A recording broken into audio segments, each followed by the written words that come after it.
Praise the Lord. கர்த்தருடைய நாமத்திற்கே மகிமை உண்டாவதாக. இந்த வீடியோவின் மூலமாக உங்களை பார்ப்பதில் கர்த்தருக்குள் மிக்க மகிழ்ச்சி அடைகிறேன். நிச்சயமாக இந்த வாய்ப்பை கொடுத்த பாஸ்டருக்கும் பாஸ்டர்மாக்கும் கூட என்னுடைய நன்றிகளை தெரிவித்துக் கொள்கிறேன். கர்த்தர் நல்லவர், அவருடைய கிருபை என்றும் உள்ளது. இந்த கிறிஸ்துமஸ் நாட்களிலும் கூட உங்களோடு கூட தேவனுடைய வார்த்தையை பகிர்ந்து கொள்வதில் நான் நிச்சயம் மகிழ்ச்சி அடைகிறேன். கர்த்தருக்கே மகிமையை செலுத்துகிறேன். ஆமென். நாம் இந்த வார்த்தையை தியானிப்பதற்கு முன்பதாக நாம் கண்களை மூடி ஒரு சிறிய ஜெபத்தை நாம் ஏறெடுப்போம். சிறிய ஜெபம் என்றாலும் கூட நாம் உண்மையான மனதோடு அதை ஏறெடுக்கும் பொழுது நிச்சயம் கர்த்தரை பார்க்கிறார், அதற்கு பதில் கொடுக்கிறார். நன்றி தகப்பனே, எங்கள் அன்பின் பரலோக தகப்பனே, கர்த்தராகிய இயேசு கிறிஸ்துவின் வல்லமையுள்ள நாமத்தினால உம்முடைய சமூகத்துக்கு வருகிறோம். உமக்கு நன்றிகளை செலுத்துகிறோம். இந்த வருடம் முழுவதும் எங்களை காத்தீரே, எங்களை வழி நடத்தினீரே, உமக்கு நன்றி ராஜா. இந்த வேளையிலும் கூட உம்முடைய வார்த்தையை தியானிக்கும்படியாக நீர் எங்களுக்கு கொடுத்திருக்கிற இந்த தருணத்திற்காக உமக்கு நன்றி செலுத்துகிறோம். நீர் இந்த ஜீவ அப்பத்தை பிட்டு எங்களுக்கு தரும்படியாக ஜெபிக்கிறோம். நாங்கள் ஒவ்வொருவரும் இதனால பலனடைந்து உம்முடைய சித்தத்தை, உம்முடைய நோக்கத்தை நிறைவேற்றும்படியாக எங்கள் உள்ளான மனுஷனிலே ஒரு பூரண பலன் உண்டாவதாக. அப்பா, உமக்கே எல்லா துதியும் கனமும் மகிமையும் செலுத்துகிறோம். நீ தொடர்ந்து எங்களோடு இடைப்படும் இயேசு கிறிஸ்துவின் நாமத்தில் ஜெபிக்கிறோம் எங்கள் நல்ல பிதாவே. ஆமென், ஆமென், ஆமென். மீண்டுமாய் உங்களுக்கும் உங்களுடைய குடும்பத்தாருக்கும் கிறிஸ்மஸ் நல்வாழ்த்துக்களை பகிர்ந்து கொள்வதில் நான் மகிழ்ச்சி அடைகிறேன்.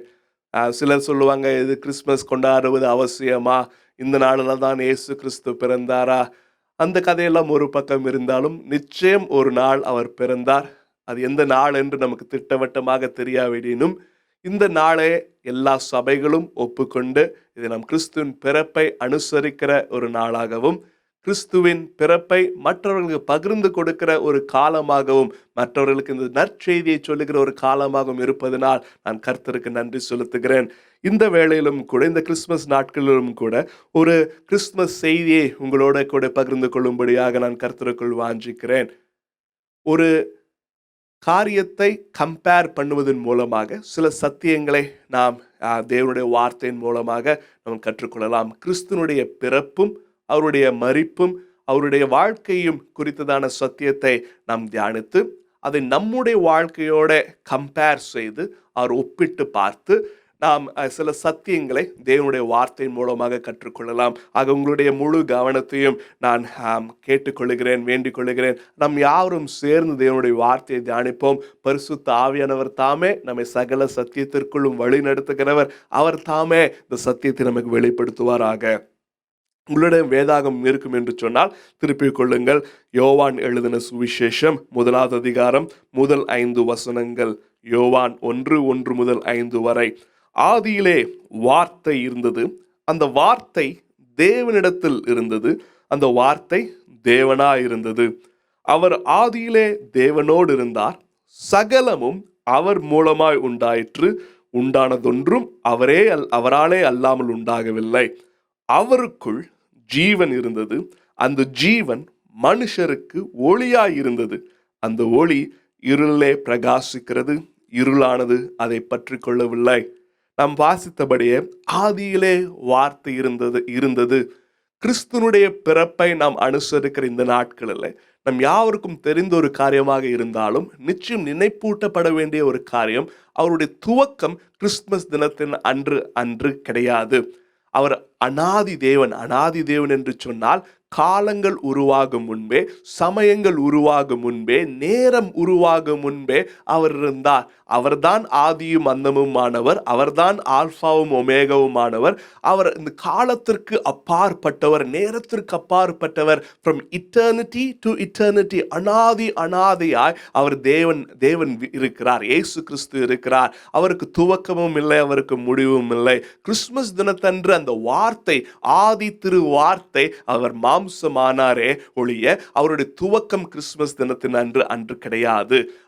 அவர் அனாதியாய் இருக்கிற தேவன். ஆதியிலே நாம் வாசிக்கிறோம், ஆதியிலே தேவன் வானத்தையும் பூமியையும் உண்டாக்கினார் என்று சொல்லி அவருடைய துவக்கம் அதற்கு முன்பதாகவே துவங்கி விட்டது. அவர் அனாதி தேவன், அவர் இட்டர்னல் காட் என்று சொல்லி நாம் பார்க்கிறோம். அதை தான் வார்த்தையிலே வாசிக்கிறோம். ஆதியிலே வார்த்தை இருந்தது, இந்த வார்த்தை தேவனிடத்தில் இருந்து வார்த்தை தேவனா இருந்தது என்று சொல்லி அவருடைய துவக்கம் கிறிஸ்துமஸ் தினத்தின் அன்று கிடையாது. நாம் தொடர்ந்து சில வசனங்களை வாசிப்போம், இந்த சத்தியத்தை நாம் விளங்கிக் கொள்வதற்கு. நீங்கள் நீதிமொழிகள் 8வது அதிகாரத்தை வாசிப்பீர்கள் என்று சொன்னால் அங்கு ஞானம் பேசுகிறது போல அங்கு எழுதப்பட்டிருக்கிறது. As if wisdom is personified. Personified, as if wisdom is personified அப்படின்னு சொன்னால் தேவன் ஞானம் ஒரு நபரை போல பேசுகிறதை நாம் அங்கு பார்க்க முடியும். அது ஞானத்தின் ஊற்றாகிய இயேசு கிறிஸ்து பேசுவதை போல நாம் நீதிமொழிகள் 8 நாம் வாசிக்க முடியும். விசேஷமாக 22 முதல் 30 வரை நீங்கள் வாசிப்பீர்கள் என்று சொன்னால் நிச்சயம் அது உங்களுக்கு புரியும்.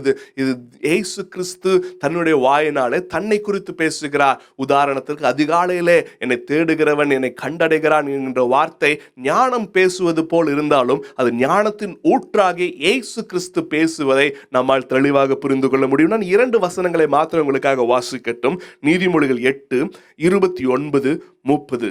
நீதிமொழிகள் 8:29-30. சமுத்திர ஜலம் தன் கரையை விட்டு மீறாதபடிக்கு அதற்கு எல்லையை கட்டளையிட்டு பூமியின் அஸ்திபாரங்களை நிலைப்படுத்துகையில் நான் அவர் அருகே செல்ல பிள்ளையாய் இருந்தேன். நித்தம் அவருடைய மனமகிழ்ச்சியாய் இருந்து எப்பொழுதும் அவர் சமூகத்தில் களி கூர்ந்தேன். சமுத்திர ஜலத்திற்கு பிதாவாகிய தேவன் அவர் எல்லையை கட்டளையிடும் போதும் பூமியின் அஸ்திபாரங்கள் நிலைப்படுத்தப்பட்ட போதும் அங்கு எழுதப்பட்டிருக்கிறது, நான் அவர் அருகே செல்ல பிள்ளையாய் இருந்தேன். தன்னுடைய குமாரனாகி இயேசு கிறிஸ்துவை குறித்து இங்கு வசனம் தீர்க்க தரிசனமாக எழுதப்பட்டிருக்கிறது. ஆக இயேசு கிறிஸ்துவனுடைய துவக்கம் கிறிஸ்துமஸ் தினத்தின் அன்று துவங்கவில்லை. அவருடைய துவக்கம் அனாதியாய் இருந்தது, இட்டர்னலாக இருந்தது. நாம் பார்க்கிறோம் பழைய ஏற்பாட்டின் காலங்களில் பழைய ஏற்பாட்டின் புஸ்தகத்தில் நீங்கள் வாசிக்கும் பொழுது எங்கெங்கெல்லாம் கர்த்தருடைய தூதனானவர் என்கின்ற வார்த்தை வருகிறதோ, தூதன் வேற, கர்த்தருடைய தூதனானவர் வேற. ஒருவேளை நீங்கள் ஆங்கில வேதாகத்தில் NKJV அல்ல KJV பைபிளை நீங்கள் வாசிப்பீர்கள் என்று சொன்னால் ஏஞ்சல் ஆஃப் காட் என்று சொல்லி அது கேபிட்டல் ஏவாக கொடுக்கப்பட்டிருக்கும். ஸோ இங்கெங்கெல்லாம் ஏஞ்சல் ஆஃப் காட் கேபிட்டல் ஏவோடு பார்க்கிறீர்களோ, தமிழ் வேதாகமத்தில் கர்த்தருடைய தேவ தூதனானவர் அப்படின்னு சொல்லி மரியாதையோடு எழுதப்பட்டிருக்கிற வார்த்தைகள் எல்லாம் இயேசு கிறிஸ்துவை குறிக்கிறது. உதாரணமாக மோசேயோட முற்றுடையிலே தோன்றினவர் கர்த்தருடைய தேவ தூதனானவர். அவர் வேறு யாரும் இல்லை, அவர் இயேசு கிறிஸ்து. நாம் யோசுவாவுடைய காலங்களில் பார்க்கலாம், கர்த்தருடைய தேவ தூதனானவர் உருவின பட்டயத்தோடு அங்கு தோன்றினார் என்று சொல்லி நாம் பார்க்கிறோம். கிதியோனுடைய நாட்களில் கர்த்தருடைய தேவ தூதனானவர். ஸோ தேவ தூதனானவர் என்று சொல்லி நாம் பார்க்கும் பொழுதெல்லாம் அது இயேசு கிறிஸ்துவை குறிக்கிறது. ஷாத்ராக், மேஷாக், ஆபேத் நேகு அவர்கள் அக்னி ஜுவாலையில வீசப்பட்ட பொழுது நேபுகாத் நேச்சார் பார்த்து சொல்லுகிறார், 4வதா இருக்கிற நபர் அவருடைய சாயல் மனுஷ குமாரனுடைய சாயலுக்கு ஒப்பாக இருக்கிறது என்று சொல்லி. ஆக கிறிஸ்துமஸ் தினத்தன்று அவர் ஆதி திரு வார்த்தை, அந்த வார்த்தை அது மாம்சமானதே ஒழிய அவருடைய கிறிஸ்துவனுடைய பிறப்பு இந்த பூமியில் இருந்ததை ஒழிய அவருடைய துவக்கம் அவர் அனாதி தேவன், அவர் இட்டர்னல் காட், அவர் அனாதியா அவர் வீற்றிருக்கிறார். ஆக இந்த ஒரு சத்தியத்தை நாம் புரிந்து கொள்ள வேண்டும். சரி, கிறிஸ்துவனுடைய துவக்கம் அனாதியா இருந்தது என்று சொல்லி பார்த்தோம். உங்களுடைய துவக்கம் என்ன? நம்ம அருமையாக நம்ம பேசிக்கொள்வது போல தேவனுடைய வார்த்தை சொல்லப்படுகிறது போல, ஆமென், அவர் நம்முடைய தாயின் கருவில் இருக்கும் பொழுதே நம்மை அவர் தெரிந்து கொண்டார் என்று சொல்லி நாம் பார்க்கிறோம். ஒருவேளை உங்களுடைய பிறந்த தேதியை நீங்கள் அறிந்திருக்கலாம், பிறந்த தேதியிலிருந்து உங்களுடைய வயதை நீங்கள் கணக்கிடலாம். ஆனால் கர்த்தருடைய கண்கள் நீங்கள் தாயின் கருவிலே இருக்கும் பொழுதே அவருடைய கண்கள் உங்களை பார்த்தது. உங்களுடைய அவயங்கள் உருவாக்கப்படும் ஒவ்வொரு நாளும் அது அவருடைய நாளிகையிலே எழுதப்பட்டிருக்கிறது. கிரேஸ் என்னுடைய மனைவி, அவர்களும் நானும் முதல் முறையாக எங்களுடைய முதல் மகன் அவர்கள் சுமக்கும் போது, வயிற்றிலே சுமக்கும் பொழுது நாங்கள் ஸ்கேனிங்க்கு சென்றிருந்த முதல் ஸ்கேனிங் முதல் ஸ்கேனிங்கின் போது நாங்கள் பார்த்தது ஒரு ஒரு ஒரு இம்மியளவு ஒரு துளி, ஒரு ஹார்ட் பீட்டை மட்டும் அவர்கள் எங்களுக்கு மானிட்டரில் காண்பித்தார்கள். ஒரு ஹார்ட் பீட் மட்டும் ஃப்ளிக்கர் ஆகி கொண்டிருந்தது. அவர்கள் சொன்னாங்க, இதுதான் பிள்ளையோட இருதயம் என்று சொல்லி. அந்த இருதயம் முதலாவது துவங்கின ஒரு ஆர்கன், அதை தொடர்ந்து ஒவ்வொரு ஆர்கனாக அந்த அந்த கருவிலே உருவாகுகிறது. எவ்வளவு அழகாக தேவன் பிரமிக்கத்தக்க விதமாக நம்மை படைத்திருக்கிறார் என்று பாருங்கள். அதை பார்க்கும் பொழுது எனக்கு முதலாவது தோன்றின ஒரு காரியம், இதை பார்த்த பின்பு எப்படி ஒருவன் ஏத்திஸ்டாக இருக்க முடியும்? இதை பார்த்த பின்பு எப்படி ஒருவன் தேவன் இல்லை என்று சொல்ல முடியும்? கருவிலே அழகாக ஒரு இதயம் மாத்திரம் துடித்துக் கொண்டிருந்தது. உங்களுடைய இருதயத்தை நீங்கள் கை வைத்து சொல்லுங்க, ஆண்டவரே, நான் கருவில இந்த இருதயம் துடிக்க ஆரம்பித்தது, இன்று வரையிலும் நலமாக என் இருதயம் துடித்துக் கொண்டு இருக்கிறது, உமக்கு நன்றி என்று சொல்ல ஆரம்பிங்களேன். கர்த்தருக்கு நன்றி செலுத்துகிற ஒரு அருமையான ஒரு காலம் இது. டிசம்பர் மாதமாக இருப்பதனால், வருடத்தின் இறுதி நாட்களில் இருப்பதனால், இந்த வருடம் முழுவதும் கர்த்தர் செய்த நன்மைகள் நினைத்து நன்றி சொல்லுங்கள். சரி, நம்மளுடைய சப்ஜெக்டுக்கு திரும்ப வரலாம். ஸோ தேவன் அனாதியா இருந்தார். உங்களுடைய துவக்கத்தை குறித்து என்ன? நீங்களும் கர்த்தருடைய தாயின் கருவில் இருக்கும் போதே அவருடைய கண்கள் உங்களை கண்டது. உங்களுடைய துவக்கம் பிறந்த நாள் அன்று அல்ல, அதற்கு முன்பதாகவே கர்த்தருடைய கண்கள் உங்களை கண்டது. உங்களுடைய அவயங்கள், ஒவ்வொரு அவயம் உருவான நாட்கள் ஒவ்வொன்றும் அவருடைய நாளிகையிலே, அவருடைய டைரியிலே எழுத வைக்கப்பட்டிருக்கிறது. அவர் நிச்சயம் உங்களை அன்பு கூறுகிற தேவன், உங்களை மிகவும் நேசிக்கிற ஒரு தேவன். அவர் தாமே தொடர்ந்து மகிமை அடைவாராக. பேசுகிற 1:4 தெளிவாக எழுதப்பட்டிருக்கிறது, தமக்கு முன்பாக நாம் அன்பில் பரிசுத்தம் உள்ளவர்களும் குற்றமில்லாதவர்களுமாய் இருப்பதற்கு அவர் உலக தோற்றத்துக்கு முன்பே கிறிஸ்துவுக்குள் நம்மை தெரிந்து கொண்டபடியே. பிதாவாகிய தேவன் உலக தோற்றத்திற்கு முன்பதாகவே கிறிஸ்துவுக்குள் உங்களை தெரிந்து கொண்டார். உங்களுடைய துவக்கமும் கிறிஸ்து இயேசுவின் துவக்கத்தை போல அது வானமும் பூமியும் உண்டாக்கப்படுவதற்கு முன்பதாகவே துவங்கிவிட்டது. ஆதியாகமம் 1:1 சொல்லுகிறது, ஆதியிலே தேவன் வானத்தையும் பூமியையும் சிருஷ்டித்தார். உங்களுடைய துவக்கம் ஆதியாகமம் 1:1 முன்பதாகவே துவங்கிவிட்டது. ஆதியாகமம் 1:1 முன்பதாகவே கிறிஸ்து இயேசுவுக்குள், வசனத்தை மீண்டும் வாசிக்கலாம், தமக்கு முன்பாக, அதாவது பிதாவாகிய தேவனுக்கு முன்பாக நாம் அன்பில் பரிசுத்தம் உள்ளவர்களும் குற்றமில்லாதவர்களுமாய் இருப்பதற்கு அவர் உலக தோற்றத்துக்கு முன்னே கிறிஸ்துவுக்குள் நம்மை தெரிந்து கொண்டார். ஆமென். உலக தோற்றத்துக்கு முன்பதாகவே கிறிஸ்துவுக்குள் நம்மை தெரிந்து கொண்டார். மிகவும் அருமையான ஒரு பாடல், மிகவும் அபிஷேகம் பண்ணப்பட்ட ஒரு பாடல், மகிழ்வோம் மகிழ்வோம் தினமாக மகிழ்வோம் என்று சொல்லி அதில் ஒரு வார்த்தை இருக்கிறது, சின்னஞ்சிறு வயதில் என்னை தெரிந்து கொண்டார். அந்த வார்த்தையை எழுதினதற்காக நான் கர்த்தருக்கு நன்றி செலுத்துகிறேன். நம்முடைய வாழ்க்கையில் அது எத்தனை உண்மை. சின்னஞ்சிறு வயதிலே நம்மை தெரிந்து கொண்டார், நம்ம அவர் விட்டு தூரம் போயினும் அவர் நம்மை கண்டு கொண்டார் என்று. ஆனால் இன்னும் சற்று நாம் ஆழமாக தியானிப்போம் என்று சொன்னால், தாயின் கருவில் இருக்கும் போது நம்மை தெரிந்து கொண்டார். இன்னும் சற்று ஆழமாக நம் இந்த சத்தியத்தை தியானிப்போம் என்று சொன்னால், நாம் உலகம் தோற்றத்திற்கு முன்பதாகவே கிறிஸ்து இயேசுவுக்குள் நம்மை தெரிந்து கொண்டார். எத்தனை அருமையான தேவன். ஆக இயேசு கிறிஸ்துவனுடைய துவக்கம் கிறிஸ்துமஸ் தினத்தின் அன்று கிடையாது. அவருடைய துவக்கம் அனாதி தேவன். அவர் இட்டர்னல் காட். உங்களுடைய துவக்கமும் பூமியின் அஸ்திபாரம் போடப்படுவதற்கு முன்பதாகவே கிறிஸ்து இயேசுவுக்குள் நீங்கள் தெரிந்து கொள்ளப்பட்டீர்கள். எத்தனை பாக்கியம், எத்தனை அன்பு நம் தேவன் நம் மீது வைத்திருக்கிறார். இப்படி அனாதியா இருந்த தேவன், பிதாவோட கூட செல்ல பிள்ளையா இருந்த தேவன், கர்த்தருடைய தூதனானவராய் அவர் பழைய ஏற்பாட்டின் காலத்திலே பக்தர்களுக்கு தோன்றின தேவன். இப்பொழுது என்ன நடக்கின்றது? யோவான் அதே 1ஆம் அதிகாரம் 10-14 வாசிக்கலாம். இல்ல 14வது வசனத்தை மாத்திரம் வாசிப்போம். யோவான் 1:14. அந்த வார்த்தை மாம்சமாகி கிருபையினாலும் சத்தியத்தினாலும் நிறைந்தவராய் நமக்குள்ளே வாசம் பண்ணினார். அவருடைய மகிமையை கண்டோம். அது பிதாவுக்கு ஒரே பேரானவருடைய மகிமைக்கு ஏற்ற மகிமையாகவே இருந்தது. அந்த வார்த்தை மாம்சமாகி. இன்னொரு வசனத்தையும் கூட வாசிப்போம், நமக்கு இது தெளிவாக புரியும். எபிரேயர் 2ஆம் அதிகாரம் 14வது வசனம். ஆதலால் பிள்ளைகள் மாம்சத்தையும் இரத்தத்தையும் உடையவர்களாயிருக்க அவரும் அவர்களைப் போல் மாம்சத்தையும் இரத்தத்தையும் உடையவரானார். மரணத்துக்கு அதிகாரியாகிய பிசாசானவனை தமது மரணத்தினாலே அழிக்கும்படிக்கும். பிள்ளைகள் மாம்சத்தையும் இரத்தத்தையும் உடையவர்களாக இருக்க யார் இந்த பிள்ளைகள்? அவரால் தெரிந்து கொள்ளப்பட்ட பிள்ளைகளாகி நீங்களும் நானும். நான் மாம்சத்தையும் ரத்தத்தையும் உடையவராய் இருப்பதனால இந்த கிறிஸ்துமஸ் தினத்தின் அன்று நாம் நினைவு கூற வேண்டிய ஒரு காரியம், ஆதி திருவார்த்தையாக இருந்தவர், அனாதி தேவனாக இருந்தவர், நாம் பிள்ளைகளாக நாம் மாம்சத்தையும் ரத்தத்தையும் உடையவர்களாய் இருப்பதனால் இந்த ஆதி திருவார்த்தை அவர் மாம்சமானார்.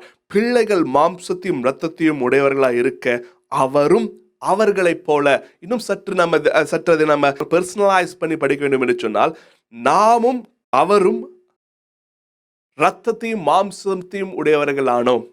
அவரும் அவர்களைப் போல, கிறிஸ்துவும் நம்மை போல மாம்சத்தையும் ரத்தத்தையும் உடையவரானார். எத்தனை பாக்கியம் பாருங்கள். அவருடைய பிள்ளைகளாகிய நாம் மாம்சத்தையும் ரத்தத்தையும் உடையவர்களாக இருப்பதனால அவரும் மாம்சத்தையும் ரத்தத்தையும் உடையவரானார். கிறிஸ்து இந்த பூமிக்கு வந்த பொழுது 100% அவர் தேவனாக வாழ்ந்தார். 100% அவர் மனிதனாகவும் வாழ்ந்தார். அவருக்கு பசி ஏற்பட்டதா? பசி இருந்தது. வேதாகமத்தில் வாசிக்கிறோம். யோவான் எழுதின சுவிசேஷம் 8வது அதிகாரம், யோவான் எழுதின சுவிசேஷம் 4வது அதிகாரத்தில் அதை வாசிக்கிறோம். அவருக்கு தூக்கம் வந்ததா? அவர் தூங்கினார் என்று சொல்லி பார்க்கிறோம். அவர் அழுதாரா? அவர் இயேசு கண்ணீர் விட்டார் என்று சொல்லி வார்த்தையை நாம் வாசிக்கிறோம். அவருக்கு வலி இருந்ததா? அவர் வலி இருந்தது. தாகம் இருந்ததா? அவருக்கு தாகம் இருந்தது. சொல்லுங்க, தாகமா இருக்கிறேன் என்று சொல்லி. நீங்களும் நானும் சோதிக்கப்பட்ட எல்லா சோதனையும் அவரும் சோதிக்கப்பட்டார் என்று சொல்லி வேதாகம் சொல்லுகிறது நமக்கு. அது உங்களுடைய பெயின் என்ன என்று சொல்லி, உங்களுடைய வலி என்ன என்று சொல்லி நிச்சயம் அவர் அறிந்திருக்கிறார். பரிதபிக்கக்கூடிய பிரதான ஆசாரியர், நம்முடைய கஷ்டங்களை அறிந்து கொள்கிற பிரதான ஆசாரியர், உங்கள் எல்லா கவலைகளையும் கண்ணீர்களையும் அறிந்திருக்கிறவர். ஏனென்றால் அவர் அது நூடாக கடந்து சென்றார். ரிஜெக்ஷன், மக்களால் நீங்கள் நிராகரிக்கப்படுகிறீர்களா, சொந்த குடும்பத்தினால நிராகரிக்கப்படுகிறீர்களா, அதை அவர் அறிந்திருக்கிறார். அதனுடைய வலி, அதனுடைய வேதனை அவர் அறிந்திருக்கிறார். பிள்ளையாக நீங்கள் மாம்சத்தையும் இரத்தத்தையும் உடையவராய் இருப்பதனால அவரும் மாம்சத்தையும் இரத்தத்தையும் உடையவராய் இந்த பூமிக்கு அவர் இறங்கி வந்தார். சரி, மாம்சத்தையும் ரத்தத்தையும் அவர் உடையவராய் இந்த பூமிக்கு இறங்கி வந்தார். அந்த மாம்சத்தையும் ரத்தத்தையும் அவர் பிற்கப்படவும், அந்த மாமிசம் பிற்கப்படவும், அந்த ரத்தம் சிந்தப்படவும் தன்னை ஒப்பு கொடுத்தார். ஏனென்றால் அவருடைய மாம்சம் பிற்கப்படுகிறதுனால நம்முடைய மாமிசம் சுகம் அடைவதற்காக, நம்முடைய உடலில் ஆரோக்கியம் உண்டாவதற்காக அந்த மாமிசத்தை பிற்கப்படும்படியாக அவர் தம்மை தாமே ஒப்பு கொடுத்தார். அதனால்தான் திருவிருந்தில் நம்ம ஒவ்வொரு முறையும் தியானிக்கும் பொழுது அவர் நம்முடைய பாவங்களுக்காக, நம்முடைய பாவங்களை சுமந்து தீர்த்த தேவாட்டுக்குட்டி என்று தியானிக்கிறோம். நம்முடைய சரீர சுகத்திற்கு அவருடைய மாமிசம் பிற்கப்பட்டதை நாம் நினைவு கூறுகிறோம். அவருடைய தழும்புகளினால் நாம் சுகமாவதை நாம் நினைவு கூறுகிறோம். சுகமானோம் என்பதை நினைவு கூறுகிறோம். எத்தனை நல்ல தெய்வம்! பிள்ளைகள் மாம்சத்தையும் இரத்தத்தையும் உடையவராக இருப்பதனால அவரும் மாமிசத்தையும் இரத்தத்தையும் உடையவராக இந்த பூமிக்கு வந்து அந்த மாமிசம் பிற்கப்படும்படியாகவும், அந்த இரத்தம் சிந்தப்படும்படியாகவும், அந்த இரத்தத்தினாலே புதிய உடன்படிக்கை உண்டாகும்படியாகவும் அவர் இந்த பூமிக்கு மாமிசத்தோடும் இரத்தத்தோடும் வந்தார். எத்தனை அருமையான தேவன், எத்தனை அன்பு நிறைந்த தேவன்! நான் உங்களுக்கு வாசிக்கட்டும். எபிரேயர் 10வது அதிகாரம் 19-20. எபிரேயர் 10:19-20. ஆகையால் சகோதரரே, நாம் பரிசுத்த ஸ்தலத்தில் பிரவேசிப்பதற்கு, நானும் நீங்களும் பிதாவின் சந்நிதியிலே பிரவேசிப்பதற்கு இயேசுவானவர் தமது மாம்சமாகிய திரையின் வழியாய் புதிதும் ஜீவனுமான மார்க்கத்தை நமக்கு உண்டு பண்ணினபடியால் அந்த மார்க்கத்தின் வழியாய் பிரவேசிப்பதற்கு அவருடைய இரத்தத்தினாலே நமக்கு தைரியம் உண்டாயிருக்கிறபடியினாலும் பிதாவாகிய தேவனுக்கு முன்பாக, அவருடைய கிருபாசனத்திற்கு முன்பதாக நானும் நீங்களும் தைரியமாக சென்று நம்முடைய வேண்டுதல்களை அவருக்கு தெரியப்படுத்தவும், ஸ்தோத்திரத்தோட கூட விண்ணப்பத்தினாலே அவருக்கு தெரியப்படுத்தவும், அவரோட கூட உறவாடவும். நாம் ஒரு காலத்தில் அவருக்கு எதிரிகளாக இருந்தோம். ஒரு காலத்தில் பிதாவாகிய தேவனுக்கு எதிர்த்து நிற்கிறவர்களாக இருந்தோம். அவர்கள் நம் பாவிகளாக இருந்தோம். அங்கே பிதாவாகிய தேவனுக்கும் நமக்கும் இருக்கிற அந்த இடைவேளையை நிரப்புவதற்கும், நம்மை பிதாவாகிய தேவனோடு கூட நம்மை ஒப்புரவாக்குவதற்கும் அவர் தம்முடைய மாம்சத்தை கிழிக்க ஒப்பு கொடுத்தார். மாமிசம் பிற்கப்பட ஒப்பு கொடுத்தார். அந்த மாம்சத்தின் வழியாக புதிதும் ஜீவனுமான ஒரு மார்க்கத்தை உண்டு பண்ணினார். we have peace with God. நாம் பிதாவோட சமாதானமாய் இருக்கிறோம், தேவனிடத்தில் சமாதானமாய் இருக்கிறோம். ஏனென்று சொன்னால் அவருடைய மாமிசம் பிற்கப்பட்டது. ஆதி திரு வார்த்தையா இருந்தவர் தன் பிள்ளைகள் மாமிசமும் இரத்தமும் உடையவராய் இருக்கிறபடினால அவரும் மாமிசமும் இரத்தமும் உடையவராய் வந்து பசி என்றால் என்ன என்று சொல்லி அறிந்து கொண்டார். தாகம் என்று சொன்னால் என்ன என்று அவர் போய் அந்த வழியாக அவர் அந்த வழியாக அவர் ஊடுருவி சொன்னார். நீங்கள் சோதிக்கப்படுகிற எல்லா சோதனையும் அவரும் சகித்தார். சகித்த பின் அந்த மாமிசம் பிற்கப்படும்படியாக தன்னை ஒப்புக் கொடுத்தார். அந்த மாமிசத்தின் வழியாக புதிதும் ஜீவனுமான மார்க்கம் உண்டாயிற்று. அந்த இரத்தத்தினாலே, அவர் சிந்தப்பட்ட அந்த இரத்தத்தினாலே கிருபாசனத்திற்கு முன்பதாக நம் தைரியமாக வரும்படியான பாக்கியமும் ஸ்லாக்கியமும் நமக்கு உண்டாயிற்று. எவ்வளவு அருமையான தேவன், எவ்வளவு அன்பு நிறைந்த தேவன் தன்னுடைய மாமிசத்தை பிற்கப்படும்படியாக ஒப்புக் கொடுத்தார். தன்னுடைய ரத்தத்தை சிந்தப்படும்படியாக ஒப்பு கொடுத்தார். இந்த கிறிஸ்துமஸ் நாளில் நாம் தியானிக்க வேண்டிய காரியம், அவர் வார்த்தை மாமிசமானது மாத்திரமல்ல, அவர் மாமிசம் இரத்தமுமாய் இந்த பூமியில அவர் வாழ்ந்தது மாத்திரமல்ல, அந்த மாமிசம் பிற்கப்படும்படியாக ஒப்பு கொடுத்தார், அந்த ரத்தம் சிந்தப்படும்படியாக ஒப்பு கொடுத்தார். ஆகவே இன்று நாம் தைரியமாக பிதாவுடைய சன்னிதானத்திற்கு போக முடியும். என்றால் அவர் ரத்தத்தினால நம்முடைய பாவங்கள் எல்லாம் கழுவப்பட்டது. அவருடைய ரத்தத்தினாலே புதிய உடன்படிக்கை உண்டாயிருக்கிறது. இதை நம்பினவர்களாய், இதை விசுவாசித்தவர்களாய் we can boldly approach the throne of grace. அவருடைய சிங்காசனத்திற்கு முன்பதாக, கிருபாசனத்திற்கு முன்பதாக நாம் தைரியமாய் செல்லக்கூடும். தைரியமாக, அதே சமயத்தில் மனத்தாழ்மையோடு அவருடைய அன்பிலே அவருடைய அன்பை புரிந்து கொண்டு நம் தைரியமாக அவருடைய சமூகத்திற்கு போக நமக்கு வழி வாசல்களை திறந்து வைத்திருக்கிறார். புதிதும் ஜீவனுமான மார்க்கத்தை உண்டு பண்ணியிருக்கிறார். ஆக இதை நாம் கற்றுக்கொண்ட பின் இது நம்முடைய வாழ்க்கையில நம்ம எப்படி அதை நம்ம அப்ளை பண்ண முடியும், அது நம்முடைய வாழ்க்கையில அதை எப்படி பின்பற்ற முடியும்? 2 கொரிந்தியர் 5:15 வாசிப்போம். 2 கொரிந்தியர் 5:15. பிழைத்திருக்கிறவர்கள், ஒருவேளை நீங்கள் குடும்பமாக பார்த்து கொண்டிருப்பீர்கள் என்று சொன்னால், ஒருவேளை அருகில் உங்களுக்கு ஒரு நபர் இருப்பார் என்று சொன்னால், அப்படி யாரும் இல்லை என்றால் உங்களுடைய மனதில் கை வைத்து சொல்லுங்கள், பிழைத்திருக்கிற நான். இந்த வசனத்தை நாம் பர்சனலைஸ் பண்ணி சொல்லுவோம். பிழைத்திருக்கிற நான் இனி எனக்கென்று பிழைத்திராமல் எனக்காக மரித்து எழுந்தவருக்கென்று பிழைத்திருக்கும்படி அவர் எல்லாருக்காகவும் அவர் எனக்காக மரித்தார் என்றும் நிதானிக்கின்றேன். வசனத்தை அப்படியே வாசிக்கிறேன். பிழைத்திருக்கிறவர்கள் இனி தங்களுக்கென்று பிழைத்திராமல் தங்களுக்காக மரித்து எழுந்தவருக்கென்று பிழைத்திருக்கும்படி அவர் எல்லாருக்காகவும் மரித்தார் என்று நிதானிக்கிறோம். அவர் எல்லாருக்காகவும் மரித்தார். அந்த எல்லாருக்கும் என்கின்ற வார்த்தையிலே உங்களுடைய பெயரும் உண்டு. அந்த எல்லாருக்காகவும் என்கின்ற வார்த்தையிலே உங்களுக்காக அவர் மரித்தார். உங்களுக்காக ஒரு போதகர், ஒரு பிரசங்கியார் இவ்விதமாக பிரசங்கித்தார். நான் ஒருவேளை அப்பொழுது எனக்கு 18 அல்லது 19 வயது இருக்கும். அவர் சொன்ன அந்த பிரசங்கியாரின் முகம் எனக்கு ஞாபகம் இல்லை, பெயர் எனக்கு ஞாபகம் இல்லை. ஆனால் அவர் சொன்ன வார்த்தை, அவர் ஆங்கிலத்தில் சொன்ன வார்த்தை என்னுடைய உள்ளத்துல ஆழமாக, என்னுடைய ஆவியிலே ஆழமாக பதிந்தது. என்ன சொன்னார் என்று சொன்னால், if you were the one and only sinner, Christ Jesus would have come just for you and died just for you. அவர் என்ன சொன்னார் என்று சொன்னால், உலகத்துல எல்லாரும் நீதிமானா இருந்து, ஒரு கற்பனையில உலகத்துல எல்லாரும் நீதிமானா இருந்து நீ ஒருத்தன் தான் பாவி என்று சொன்னால், உனக்காக மாத்திரம் கிறிஸ்து இந்த பூமிக்கு இறங்கி வந்து உனக்காக மாத்திரம் மரித்திருப்பார் என்று சொல்லி, அது எத்தனை உண்மை! உங்களுக்காக அவர் மரித்தார். அப்ப உங்களுக்காக மரித்தார் என்று சொல்லி அதை நாம் நினைக்கும் பொழுது, அதை நிதானிக்கும் பொழுது, அதை தியானம் செய்யும் பொழுது ஒன்று நாம் புரிந்து கொள்ள வேண்டும். பிழைத்திருக்கிற நான் இனி எனக்கென்று பிழைத்திராமல் எனக்காக மரித்து எழுந்தவருக்கென்று பிழைத்திருக்கும்படி என்னை வாழ்க்கையை ஒப்புக் கொடுக்கிறேன் என்று ஒப்புக் கொடுப்பீர்கள். அவங்களுடைய வாழ்க்கை நம்ம ஒரு ஒப்பிட்டு நாம பார்க்கிறோம், ஒரு கம்பேரிசனை தியானித்துக் கொண்டிருக்கிறோம். ஆதியிலே அவர் நம்மளுடைய கிறிஸ்து ஆதியிலே இருந்தார், அவருடைய அவர் அனாதியா இருந்தார் என்று சொல்லி, உங்களுடைய துவக்கமும் அது பூமியின் அஸ்திபாரம் போடப்படுவதற்கு முன்பதாக கிறிஸ்து இயேசுவுக்குள் உங்களுடைய துவக்கமும் இருந்தது. அவர் மாமிசத்தையும் இரத்தத்தையும் உடையவராய் இந்த பூமிக்கு வந்து தன் மாமிசம் பிற்கப்படும்படியாகவும் தன் ரத்தம் சிந்தப்படும்படியாகவும் தன்னை ஒப்பு கொடுத்தார்.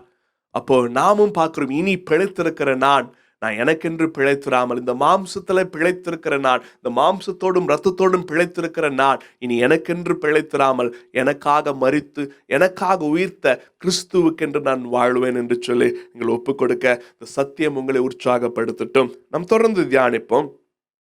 எபிரேயர் 2வது அதிகாரம் 11-12. எப்படி எனில், பரிசுத்தம் செய்கிறவர் இயேசு மகாராஜா. இந்த வசனத்தின்படி கிறிஸ்து இயேசு நம்மை பரிசுத்தம் செய்கிறார். நாம் எல்லாரும் பரிசுத்தம் செய்யப்படுகிறோம். நாமும் கிறிஸ்து இயேசுவும் ஒருவராலே உண்டாயிருக்கிறோம், பிதாவாகிய தேவனாலே உண்டாயிருக்கிறோம். இதன் நிமித்தம் அவர்களை சகோதரர் என்று சொல்ல அவர் வெட்கப்படாமல், உம்முடைய நாமத்தை என் சகோதரருக்கு அறிவித்து சபை நடுவில் உம்மை துதித்து பாடுவேன் என்றும். நாம் பார்க்கிறோம், இயேசு கிறிஸ்து நம்மை சகோதரர் என்று அழைக்கிறார். ஒருவேளை நம்ம சுவிசேஷத்தை காரியங்களை நினைவு கூறுவோம் என்று சொன்னால், ஒரு சமயத்துல மரியாளும் இயேசு கிறிஸ்துவனுடைய சகோதர சகோதரிகளும் வந்து அவரை பார்க்கும்படியாக இருக்கும் பொழுது இயேசு கிறிஸ்து சொல்லுகிற, யார் என்னுடைய தாய், யார் என்னுடைய சகோதரர்கள் சகோதரிகள்? என்னுடைய வசனத்தை கேட்டு அவர் சித்தத்தின்படி செய்கிறவர்களே, அதை கீழ்ப்படுகிறவர்களே என்னுடைய தாயும் என்னுடைய சகோதரரும் சகோதரியுமாய் இருக்கார் என்று சொல்லி இங்கு பார்க்கிறோம். அவர் இயேசு கிறிஸ்து நம்மை பரிசுத்தப்படுத்துகிறார், நாம் பரிசுத்தமாக்கப்படுகிறோம். கிறிஸ்து இயேசு நம்மை பரிசுத்தப்படுத்துகிறார், நாம் பரிசுத்தமாக்கப்படுகிறோம். நாம் இருவரும் பிதாவாக தேவனாலே உண்டாயிருக்கிறபடியினாலே அவர் நம்மை சகோதரன் என்று சொல்லி அழைக்க அவர் வெட்கப்படவில்லை. உங்களை சகோதரி என்று சொல்லி அழைக்க அவர் வெட்கப்படவில்லை. நமக்கும் கிறிஸ்துவுக்கும் இருக்கிற உறவு அது ஒரு மல்டி டைமென்ஷன் உறவு. பாருங்கள், ஒரு விதத்துல பார்த்தா அவர் நம்முடைய மீட்பர், நாம் மீட்கப்பட்ட மீட்பு பொருள். ஒரு விதத்துல பார்த்தா அவர் நம்முடைய மெய்ப்பர், நாம் அவருடைய மந்தையின் ஆடுகள். ஒரு விதத்துல பார்த்தா அவர் ரட்சகர், அவர் நம்முடைய ரட்சிப்பின் தலைவர், நாம் அவரால் ரட்சிக்கப்பட்ட ஜனம் என்று சொல்லி பார்க்கலாம். அவர் மணவாளர், நாம் மணவாட்டி என்று சொல்லி பார்க்கலாம். அவர் நம்முடைய கணவர், நாம் அவருடைய மனைவி என்று சொல்லியும் பார்க்கலாம்.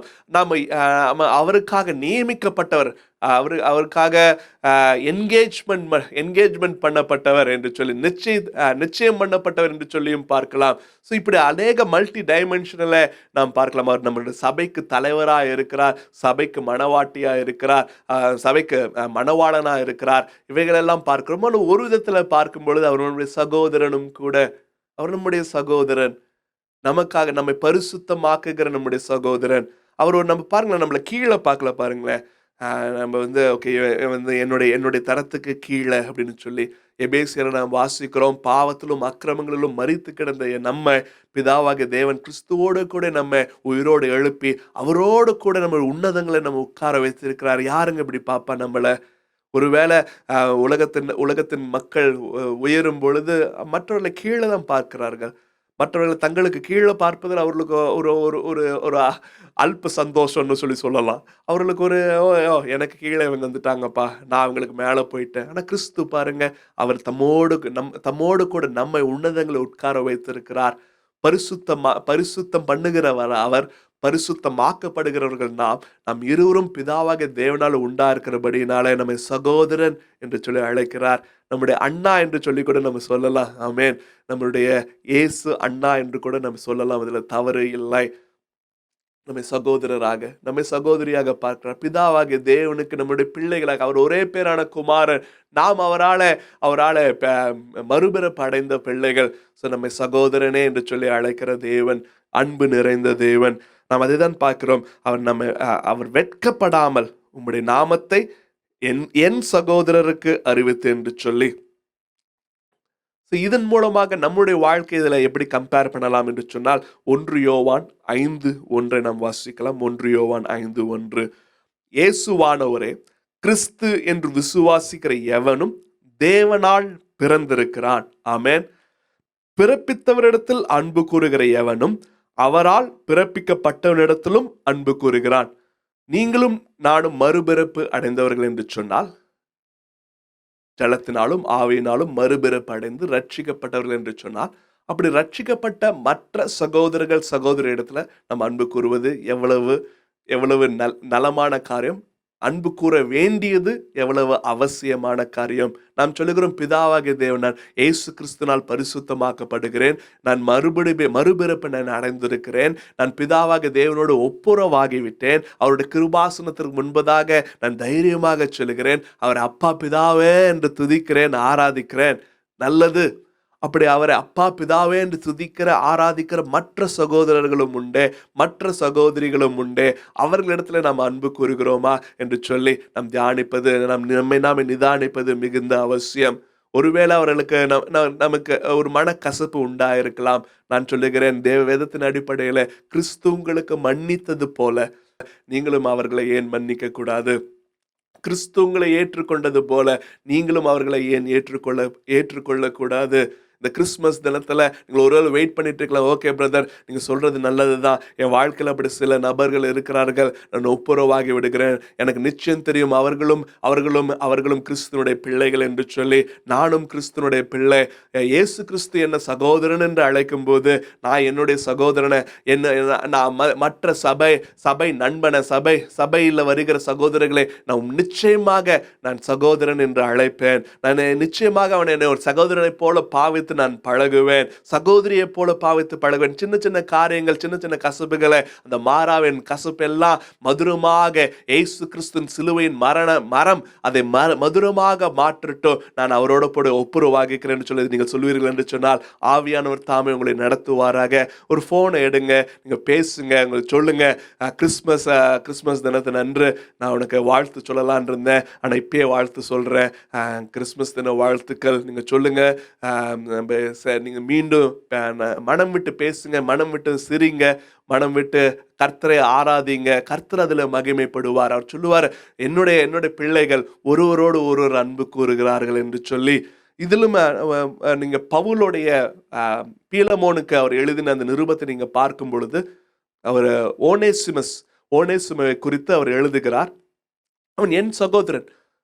பீலமோனை குறித்து சொல்லுகிறார், அவன் உன் சகோதரனும் உன் இனத்தானும் கூட.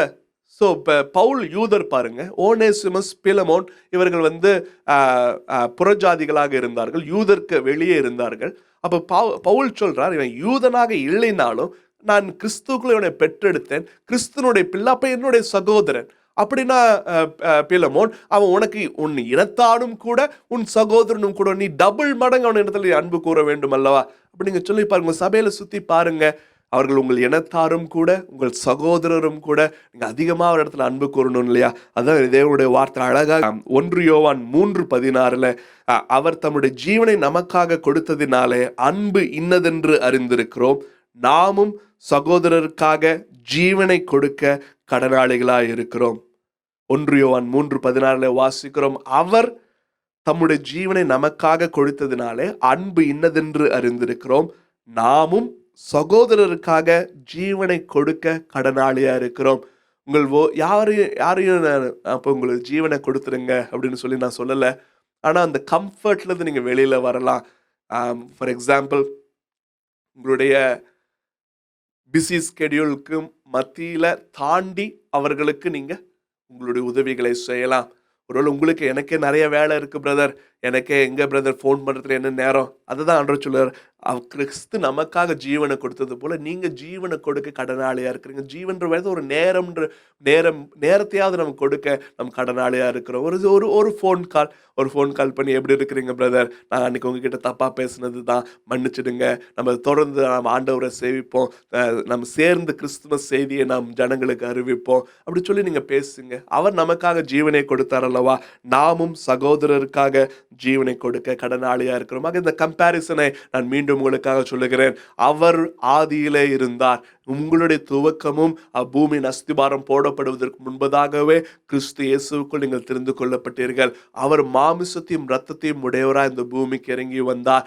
அதனுடைய மாமிசம் பிற்கப்படவும், தன்னுடைய சரீரம் பிற்கப்படவும், தன்னுடைய ரத்தம் சிந்தப்படவும் தன்னை ஒப்பு கொடுத்தார்.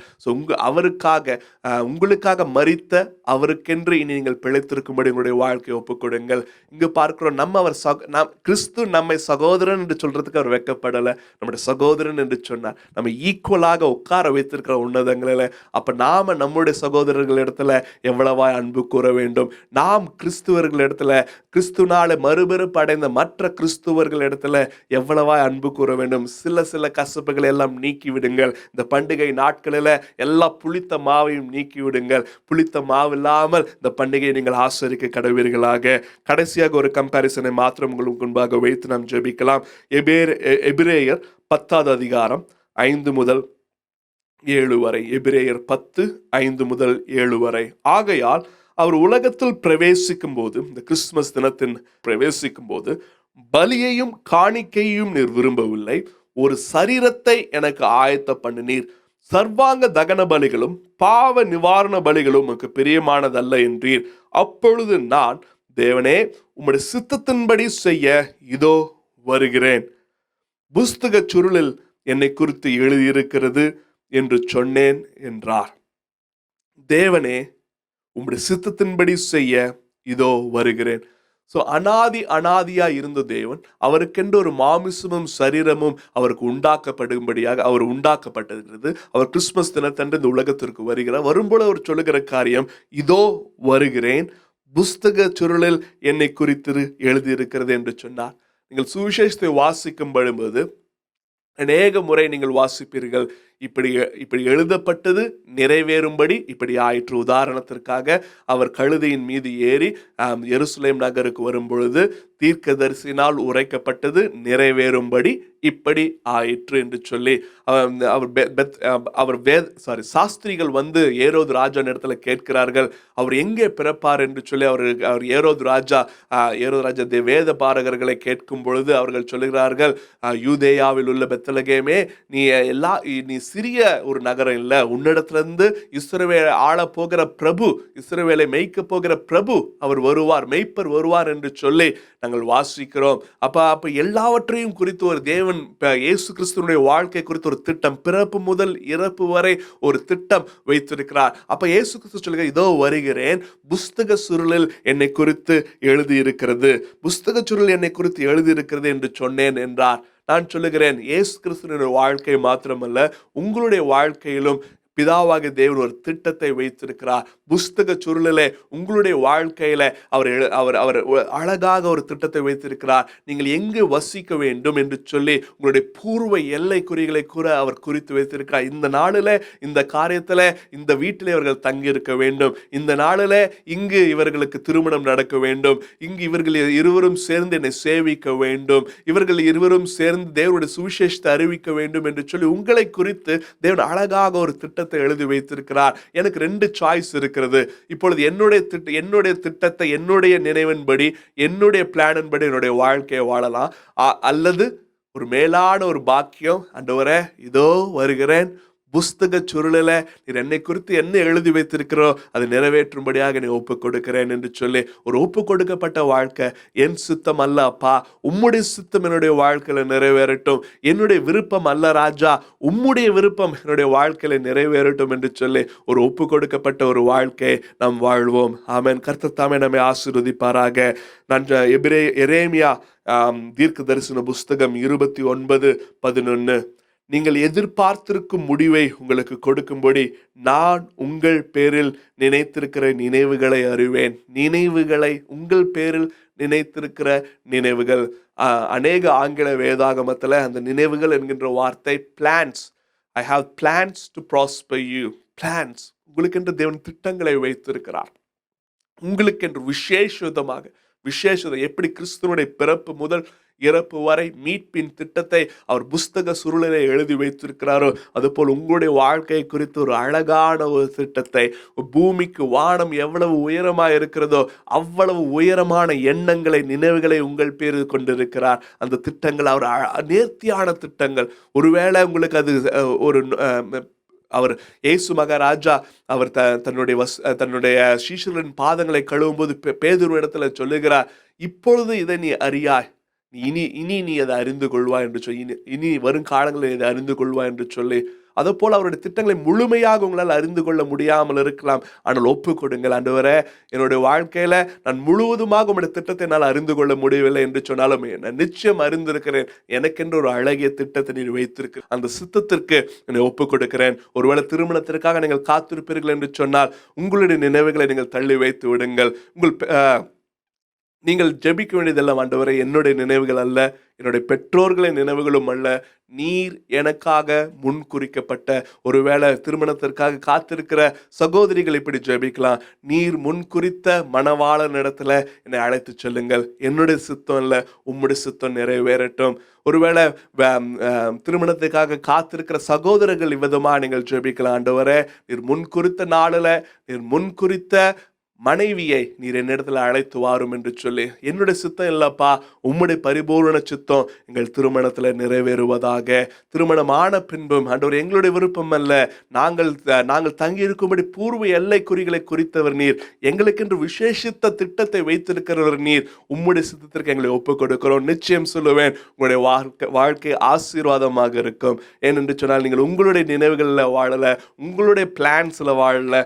பூமிக்கு வானம் எவ்வளவு உயரமா இருக்கிறதோ அவ்வளவு உயரமான நினைவுகளை உங்கள் பேரில் கொண்டிருக்கிற பிதாவின் சித்தத்தின்படி வாழுகிறீர்கள். இயேசு கிறிஸ்து சொன்னார், இதோ வருகிறேன், புஸ்தக சுருளில் என்னை குறித்து எழுதியிருக்கிறது என்று சொல்லி நான் சொல்லுகிறேன், உங்களை குறித்தும் எழுதியிருக்கிறது.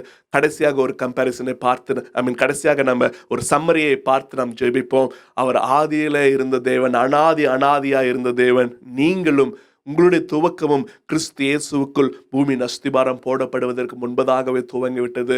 பிள்ளைகள் மாமிசத்தையும் இரத்தத்தையும் உடையவர்களாய் இருக்கிறதுனால இயேசு கிறிஸ்துவும் மாமிசத்தையும் இரத்தத்தையும் உடையவராய் வந்து தன்னுடைய மாமிசம் பிற்கப்படவும் இரத்தம் சிந்தப்படவும் தன்னை ஒப்பு கொடுத்தார். நாமும் இனி பிழைத்திருக்கிற நாமும் நமக்கென்று பிழைத்திராமல் நமக்காக மரித்து உயிர்த்த கிறிஸ்துவுக்கென்று பிழைத்திருப்போம். பிதா இயேசு கிறிஸ்து நம்மை பரிசுத்தமாக்குகிறார், நாம் பரிசுத்த பண்ணப்படுகிறோம். நாம் இருவரும் பிதாவாக தேவனால் உண்டாயிருக்கிறதுனால் நம்மை சகோதரன் என்று சொல்லி அழைக்கிறார். நம்மை தனக்கு சமமாக உட்கார வைத்து அழகு பார்க்கிறார். நாம் பிதாவை பிதாவே என்று அழைக்கிறபடியே நம்முடைய சகோதரர்கள், சபையில் இருக்கிற நம்முடைய சகோதரர்களும் சகோதரிகளும் அதே போல பிதாவே என்று அழைக்கிறார். அவர்கள் எல்லாம் உங்களுடைய சகோதரர்கள் தானே, சகோதரிகள் தானே. அவர் நம்மிடத்துல அன்பு கொடுத்தது போல, தன் ஜீவனையே கொடுத்தது போல நாமும் அவர்களுக்காக நம்முடைய ஜீவனை, நம்முடைய நேரத்தை கொடுக்க நம் கடனாளிகளாக இருக்கிறோம். நாமும் அவரிடத்துல அன்பு கூறுவோம். நம்மிடத்துல பிதாவாகிய தேவனிடத்தில் நாம் அன்பு கூறுகிற நாம் அவரால் பிறப்பிக்கப்பட்ட நம் சகோதரிடத்திலும் அன்பு கூறுவோம். கடைசியாக இயேசு கிறிஸ்து சொல்லுகிறார், அவர் சரீரத்தை எனக்கு உண்டு பண்ணினீர், இதோ வருகிறேன், புஸ்தக சுருளில் என்னை குறித்து எழுதியிருக்கிறது என்று சொல்லி நாமும் சொல்லுவோம், ஆண்டவரே இதோ என்னை தருகிறேன் அப்பா, என்னை குறித்து நீர் என்ன செய்ய சித்தமாக இருக்கிறீர், என்னுடைய வாழ்க்கையில எதை நீ நிறைவேற்ற சித்தமாக இருக்கிறீரோ நீ நிறைவேற்றும். உமக்கு மகிமை உண்டாவதாக. நாம் ஜெபிப்போம். ஹல்லேலூயா. எங்கள் அன்பின் பரலோக தகப்பனே, எவ்வளவு அன்பு நிறைந்தவராய் வா. அன்று இந்த அன்பின் ஆழம் அகலம் உயரம் என்னதென்று நாங்கள் அறிந்து கொள்வதற்கு யுகங்கள் பத்தாது ராஜா. அப்பா, எத்தனை அன்பு எங்கள் மீது. உங்களுடைய அன்பிற்காக நன்றி. உங்களுடைய அன்பினால தொடப்பட்டவர்களாய், உங்களுடைய அன்பினால எங்களுடைய வாழ்க்கை மாற்றப்பட்டதா இருக்கட்டும் ராஜா. உங்களுடைய அன்பினால ஆண்டவரே எங்களுடைய வாழ்க்கை தொடர்ந்து கிறிஸ்துவின் சாயலுக்கு ஒப்பாக மாறுவதாக. ஆண்டவரே, நாங்கள் கேட்ட இந்த சத்தியம் எங்கள் இருதயத்திலே காக்கப்படட்டும். அது 30, 60 அல்ல, 100 மடங்கு அது விளைச்சலை தரட்டும். அப்பா, விளையை செய்கிறவர் நீர், விளைச்சலை தருகிறவர் நீர். உமக்கே எல்லா துதியும் கனமும் மகிமையும் உண்டாகட்டும். ஏசு கிறிஸ்துவின் வல்லமையுள்ள நாமத்தில் ஜெபிக்கிறோம் எங்கள் ஜீவனுள்ள அன்பே உருவான நல்ல பிதாவே. ஆமென், ஆமென், ஆமென். கர்த்தர் தாமே உங்கள் ஒவ்வொருவரையும் ஆசீர்வதிப்பாராக. ஆமென்.